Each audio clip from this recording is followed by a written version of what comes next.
fire. What a lovely crowd. I'm excited to be here. Thank you guys so much for having me.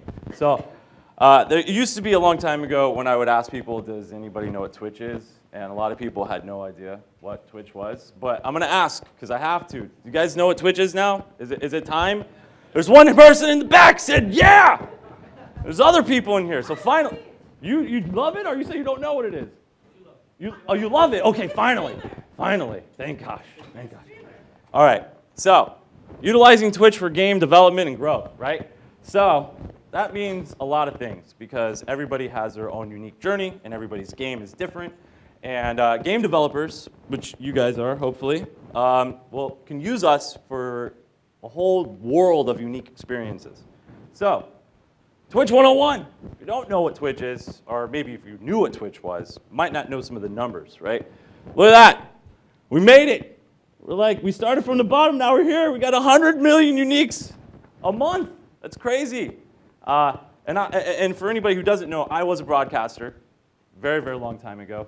I started broadcasting in my in like a fight club house with like 13 other guys, and I was making no money, and I was sleeping in the corner, and I quickly started realizing, what do you do to get views, right? And so fast forward now, 6 years into the future, I am the live programming director for Twitch, and that means I work with all sorts of publishers and developers, PR, and you name it, I work with them to help them understand not just like what Twitch is, what you can do with Twitch. So as I start talking about like numbers and all this other stuff and what developers have done, I'm going to get a little meta with you because there's a couple of cool things that you could do on Twitch that you might not know about. But remember, I'm just a creative. I'm just a creative monkey. So I don't know like if you code and all this other stuff and like things like that. You guys are the big brains. Remember, I was just a guy sleeping in a corner of a fight club house with like 13 other dudes broadcasting. So dreams come true. Never forget that. So 1.5 million broadcasters. So that means that people are broadcasting on Twitch. And that's a really amazing number because if you're a developer, you can tap into that and get them to broadcast your game. And a lot of time spent on us. A lot of people watch us. 106 minutes. That's a lot. Everybody's watching Twitch. And they're watching all types of content. It's not just isolated to one thing. So, what are they doing? What are developers doing on Twitch? They're starting to realize that Twitch is the place to be. You don't have to go the old route anymore by doing a press junket. You can utilize your own content that is your content and create your own channel. Whatever that channel might be, AAA, small indie dev, you can utilize Twitch for a lot of different functions. You can create your own content, like I just said, right? You can be engaging with the Twitch broadcasters and get those broadcasters to be ambassadors of your content. Whenever you broadcast your game on your official channel, they want to broadcast your game after you're done broadcasting. It happens all the time, and it's really exciting stuff to see when you stop and you go offline, 5, 6 other people, 2 other people want to keep the journey, want to keep the message going, and broadcast as well. So, what happens when you go live? There's a live chat there, so you get feedback live. People want to talk to you. They want to tell you what they think. It's not all trolling, although I have a really good time with trolls. I hope that doesn't upset anybody, because it can be really funny sometimes. But in between all of that madness and all of that kappa, there's actually some really good messages from your community.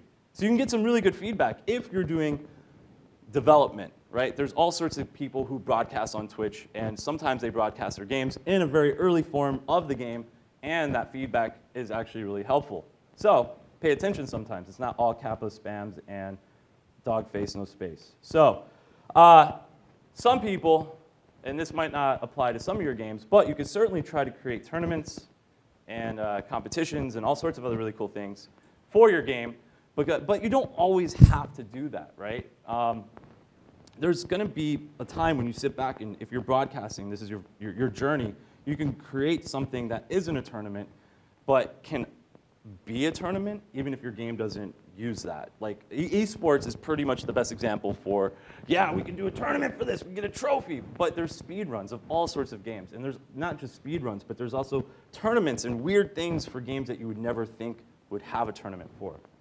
So, developers using Twitch. Now, there's lots and lots and lots. And I helped several years ago onboard well over 100. Now, there's well over 200 probably. But these are just some of the folks that are on us. And Magic the Gathering, they aren't like making games. I mean, of course, there is a game. But they do in-house competitions of just the card games, right? There's so many different things that can exist on Twitch. Don't just think that Twitch is isolated to live gaming within a video game space. You can use it for board games, all sorts of other stuff too. We can get in that. But Vlambeer, that's my dog right there. That's that indie dream come true. Capcom's doing stuff, Rockstar, H1 and Z1. So there's a lot of people out there. Roblox, there we go. These folks right here, they kind of came out of nowhere, and they wanted to go into the Twitch space, and they're like, okay, so what do we do? Well, first of all, what do? You just go live, right? And as you start going live, you start figuring these things out. And they're kind of like a game that, you know, is always compared to other block games like Minecraft, and that's okay, right? But it's not Minecraft, right? So whenever they joined Twitch, they took advantage of the interactivity of the Twitch audience, right? Because that live chat, and then they created community-driven content that was for the community. And so they listened to the community. Community got like a whole sense of like, we're part of this, right? Because you're listening to our voice, which is incredible because TV doesn't do that, right? TV doesn't have a live chat. TV uses Twitter. Okay, cool, fine. But the integration between television and Twitter's ingestion is like very filtered and very controlled. Not Twitch. It's there. And it's there, and it's raw, and it's in your face. So with that being said, pay attention to that chat, right? And then you could get really good feedback amongst all the clutter that is there. So they started doing, how do you get more people to stream your game, right? Because after you go live and then you're done, maybe only a few people will broadcast your title. Well, they started doing rewards for broadcasters. And this is really, really good because incentivizing other people to broadcast your game is huge because, again, they're ambassadors for your title. And so they just would start giving away in-game currency, other really cool swag. And really cool swag doesn't have to be like in-game currency if you don't have it. If you're a smaller developer, what can you do, right? Well, are you a good artist? Can you draw a picture for him? Can you do something? Can you send him a pair of sneakers? I don't know. But anything that will get people to feel special will make them broadcast and be like not just a fan of your content, but like love your studio and you as a person. Because that's the difference, right? You're building a friendship and a connection there that goes beyond just like, I bought your game, I love your game. Now it's, I bought your game, I love you as a studio because you know my name. And that's really important stuff, right? That doesn't go, like that's something, again, that doesn't happen on TV because no matter how many people watch this one show, how many times does Jimmy Fallon say, hey, what's going on, directly to you? That hits you at home. Right? Very rarely does that happen. So here we go, the value of utilizing Twitch. They tap into their existing audience while focusing on new audience because not everybody knew their game. And that's really fun. That's really exciting stuff. You want to not have everybody know about your content. That's great.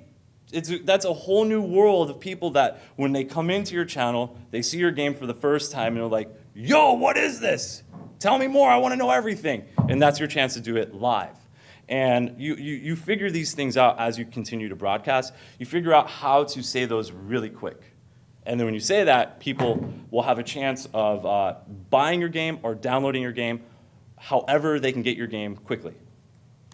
So, all right. They, again, whenever people came into the chat, they didn't know what those games are, and that's your chance to educate them regardless of what they know about it or how much you think they know about it. No one's going to know these games better than you guys, the developers of these things. So, and again, our site is dominated by Minecraft. That's okay. Our site is dominated by a lot of things, but doesn't mean you have to be scared of that. That's a wonderful challenge. You guys all have challenges in here every day, and don't be scared of those challenges. Go at them. Be excited over them, because they're always in the top 20 now, because they just do it. And hopefully one day they'll get into the top 15, and then one day they'll get into the top 10. And if they don't stay there, they'll try to figure out ways of staying in that top, and then it'll go back. It's an exciting thing. So their channel right now has 48 million views and let's just say 60,000 followers. And that's no joke. That is really, really powerful stuff, and it's theirs. It's not somebody else's. It's not an IGN's, it's not a Destructoid's, it's their channel that is growing for them with their messaging. And so here's Warframe. They also have an incredible channel on Twitch. They do a lot of really dope stuff. They've figured out unique ways of being non-consistent with their content, which is great. I don't know how many guys came in here thinking, yeah, Twitch, I love it, but I can't do it every day. Don't worry about that. You don't have to do it every day. Whatever's regular content for you. If that's once a month, it's once a month. If it's once every 6 months, fine. But it has to be what you guys can do. And whatever that consistency is for you guys, it will work. Don't get caught up in this idea that it has to be 6 hours every day and every week, and then I have to do a 24-hour stream, and then before you know it, you hate Twitch, but we didn't do anything. We were just here. And you guys utilized us in a totally different way. They do content reveals on their streams, and you can see it gets anywhere from 10,000 to 20,000 concurrents, which is amazing. They realized, like I was talking about, they were giving away content that they can own to other press junkets or other people. Why do that when you could grow your own messaging via you and your own voice? So you can have your own people sit down there and own it your way, no one else's way. And then you can use those streams as a press junket itself. And then other journalists and whatnot will come in there and watch your stream and then write about whatever you've just revealed. Fans and the community, they don't just eat this stuff up. They feel like a wholesome connection with these live broadcasts, unlike anything else, because they feel like their voice is being heard. And in this generation of millennials, everybody feels like they need to have their voice at least heard. And that's why Twitter and all these other social functions exist. I mean, Twitch is one half entertainment, one half gaming, one half social, and one half, this engaging tech world. So there's a lot of things that Twitch is. And so having that live chat is really exciting for people, again, to connect with you. Yeah, they're open with their community. That's okay. If a game's not ready yet, or if that thing's not ready yet, don't be scared. Don't be scared. It's okay to tell them that, because you're setting expectations and people then will be okay with that. So they're just being transparent, right? Again, that transparency in this generation is very important. Millennials are all about that. And this is one of their streams. This is what it looks like for them. That is actually just like a regular vidcast. They don't really show too much gameplay during these segments, but of course they do splice it in. But most of the time it's just these folks sitting around a round table discussion and talking about their game. And that's it. And they're really open about what they're talking about. And it's those right there get 8,000 to 9,000 concurrents without gameplay. Remember, you don't have to get caught up in gameplay the whole time. It's okay to have people talking about it. Community, if you have one, or if you're growing one, will watch. Whatever you guys produce. So, H1Z1 and high res, these are really good examples. H1Z1, they did a reveal of H1Z1 on Twitch. There was about 30,000 concurrents watching that reveal, then it kept going up. And so they've been massively connected to Twitch's growth, their growth through Twitch, because their game is like another horror survivor game, and it's like a perfect meshing to exist on Twitch. But again, don't be scared of that. If your game doesn't match on us too well, there's an audience there. Like sometimes people come up to me like, oh, that game, it works, but my game's different, and it's not gonna work on you. And it's like, no, broadcast it, figure it out. People watch other people's fish. There's like people watching fish play Street Fighter. For real, there's like 15,000 people watching fish play Street Fighter on us. So don't let any of that stuff scare you.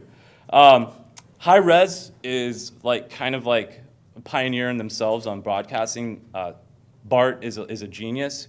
He is the guy who kind of brought Twitch into the high res universe, and they do 24-hour broadcasting.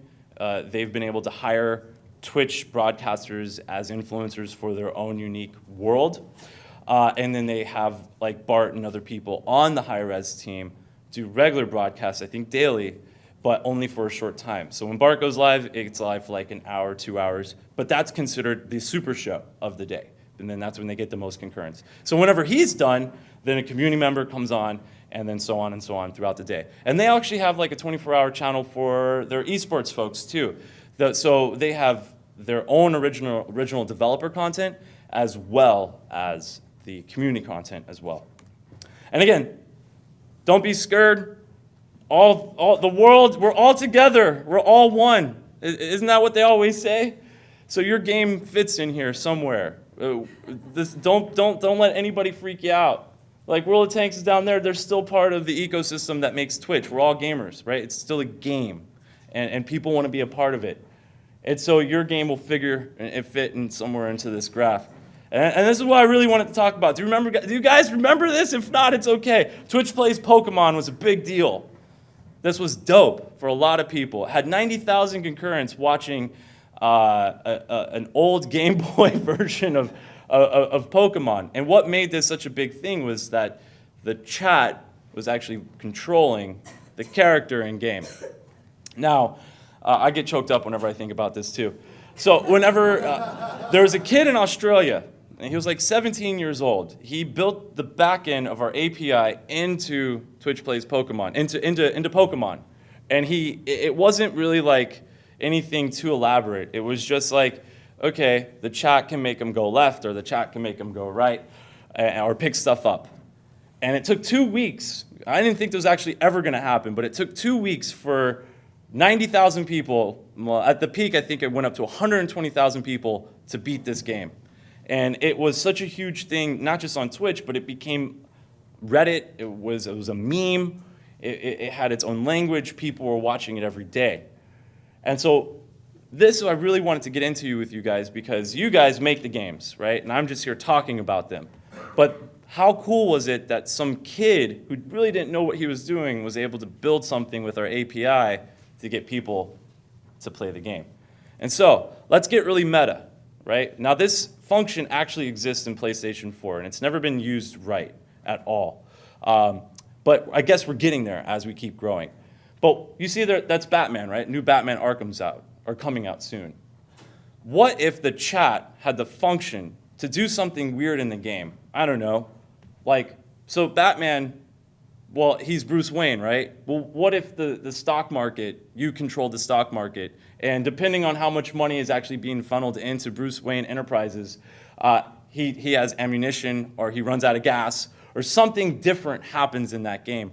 What if you controlled some of the riddles that the Riddler was able to make? What if you wrote them? What if the chat had the function to do more than just make a character go left or a character go right? What if you were actually integrated into the games that people were playing? I mean, like, what if for No Man's Sky, we actually controlled the color of the grass, or the animals that showed up, or the randomness of an explosion or something? Just what if, right? This is where potentially gaming can go if utilized correctly. And so I would like to see it all purple, because purps is my favorite color, right? Let's go Twitch. And how should you look at Twitch, right? Brand awareness, obviously. Twitch is definitely a big thing for your brand, no matter how large or how small. Community, big part right there, right? This is your chance to talk to your community directly and be a part of them and let them be a part of your lives, right? It's really, really, really important to understand that this is your voice going to them and them going directly to you. So this one is starting to happen, and people are starting to recognize this. This is like these guys, no matter what size, again, they are, the Swifters, the Man vs. Games of the world, Twitch broadcasters, are becoming the new journalists of this decade, of this generation. And so people are going to them for opinions and reviews. Now, it's weird, right? Because a Man vs. Game is not going to say, I give that a 10. A Man vs. Game is going to be like, I liked it. And that's really all I have to say, and people will go out and get it. But here's the beauty of that as well. You guys playing your game lets the audience at home come up with their own opinion about that game, right? You don't have to be told. You can actually get the visual experience and be like, I like it because I saw it, and no one told me to. So a 10 doesn't really need to mean anything anymore. Loyalty, again, you talk directly to the people are going to love you. And what should you start doing? Embrace the Twitch community. Embrace it. Bring them in. Let them be in your heart. Love them, and they'll love you back. Think about your long-term strategy, right? That's a thing. Again, long-term strategy could be broadcasting once a month, once every 6 months. Whatever that strategy is, whatever you can do, figure it out. Network with other streamers. So if you guys decide to start broadcasting, even before you're broadcasting, go into the Twitch universe, see what it's like, see what's up, see what the language is, understand what some of this stuff is. And if you're doing it under a AAA name, how cool would it be for people to see the word like Sony and then people are talking directly to that person? Like people will click on your name and then go to your channel and follow your channel just based off the fact that they knew you were there. So it's something to really think about. Determine what content works for you. That could be a whole plethora of things. It could be fish, fighting in Street Fighter. It worked for this one guy. Somebody put like a rock plays Pokemon at one time. There's 15,000 people just watching My Pet Rock. So if that works for you, you could do that too. And thank you. And so I don't know if you guys have any questions. I can help answer some of them. Everything is completely different. Everybody has their own like little journey on us. So hopefully you like that. And thank you to these awesome sponsors too. Yeah. You guys made it happen. Right. Well, I'll start for the first question, and you're going to hate me for this. Hate me. I want you to hate. No, I love it. So I can understand this Twitch thing for awareness and community building, but something that wasn't mentioned in the entire presentation was revenue. Yes. Do you share revenue with all these sort of producers? 10 million eyeballs is an awful lot of potential CPM that we can... Yeah, so you guys, let's just say you start a channel and it gets like big. Yeah, you guys get revenue, you guys get CPMs, you guys get all sorts of different things unlock at that level. If you have a channel that's got like 30,000 people watching you and you meet all of the partnership criteria, yeah, you can start generating pretty damn good revenue off of your channel. And then potentially you can even sell your own space. Now, I'm not talking about Twitch's space, but your own in-player, you could come up with really creative things on that too. We even have shirts and stuff, but yeah, those partnerships do exist. So without getting too specific, give a rough ballpark, you know, if you've got a reasonable, what size do you need before you can start generating a reasonable amount? Can people make it their full-time job? Can they quit their day job? See, that's the thing, like you're asking a question, absolutely you can make it your full-time job, without a doubt. But you're asking me like what size, right? And it's different for everybody because some people, they only have a community of 5 to 300 people to 500 people. But it's enough for them to live the dream of becoming a broadcaster and doing this full time. But they have unique ways of getting that revenue, right? So it's hard for me to tell you, you need to have 15,000 people. No, that's definitely not the case. We have an amazing partnerships team that looks at everybody's stream and voice and sees what they're able to do and figures it out. Okay, so somebody who's not doing it, do you recommend the best on-ramp? How do they decide how to sort of go to the next stages? What do they go through? The best thing to do is just do it. And it's okay if your channel crashes. It's okay if the audio doesn't work. It's okay if you don't even know what you're going to say or do. Just do it. And you'll start to learn from that process. And it's really one of the major things. Now, if you're a bigger channel and you're scared that the tech you want to make sure is good, then I call those streams like alpha streams, where you just kind of like keep that on the down. You don't do like a press release or anything. You do it later in the day whenever in-house you could see what you want to fix and get better. And get feedback from those streams, right? Okay, I'm monopolizing the questions. Do we have any questions from the audience? It's people, all right. If you stand up and speak loud, either on the microphone or you paraphrase the question if the mic isn't there. Sure. So the Twitch Plays API sounds pretty neat. Is that a public download? Yeah, that's public. That's out there. But I'll give you my card so we can keep talking, because I want to see other people utilizing this concept as well. But yeah, it's out there. Hi, my name's Steve. I work for ArenaNet on Guild Wars 2. Yeah, what's up? Have you been on stream before? I've been on a few times. I've seen you, brother. Thank you very much. You're handsome. You're better looking in person. Not quite your yeah. stature, but... No, stop it. I'm just tall. We can give each other hugs later. Yeah, we'll give... Thank you for... Your stream, this guy's stuff has been amazing through the... Thank you. Your broadcast was one of the very early streams about 3 years ago. You guys were killing it. Yeah. Yeah. So hopefully still killing it. But want to continue killing things. Okay. So End game. Yeah. Yeah. Question is, as we devote more resources and make Twitch a really important channel for us from a marketing standpoint, how do we reach out to really big, important potential streamers that aren't necessarily regularly playing our game, but we think might be interested without coming off too salesy and pushy? Like guys like you, or Soda Poppin', or Towley, Soda Poppin'. those guys, right? Yeah, well, I mean, you could do it really grassroots. Seriously, these people are paying attention to their Twitter accounts, and like you wouldn't believe, they also pay attention to their direct messaging, like you wouldn't believe. You can also work directly with Twitch and try to figure out that stuff as well. Because yeah, we want to make sure to get these updates in their hands too. We want to share the unique world that you guys have created with some of our top guys. But yeah, getting on those top guys' level, it's just as easy as talking to them. Seriously, they're not hiding. They're out there. Time for one more quick question? No? Are you staying around? Oh, Hey, double it up. What can we expect from TwitchCon? I wish I knew. We got some people in the front row laughing who might know some more than I do. I wish I knew. Oh, we can expect a lot of really dope stuff. Marcus Graham, the director of my team, he's been working on it feverishly, and it's going to be a unique experience unlike anything else. Really going to be focused on the streamer and what they are going to want out of it. It's really one of those things. It's not every day that a lot of our broadcasters get to meet up with each other. I mean, they certainly do at a PAX, but PAX is like kind of identified as a gaming world as opposed to a TwitchCon, which is Twitch. Right? So a lot of our top broadcasters will be there. And that's another chance for you guys to meet them. Seriously, just walk up to them. Man, you know how many times I would walk up to game developers like 6 years ago, straight up to you and be like, can I get a copy of a game?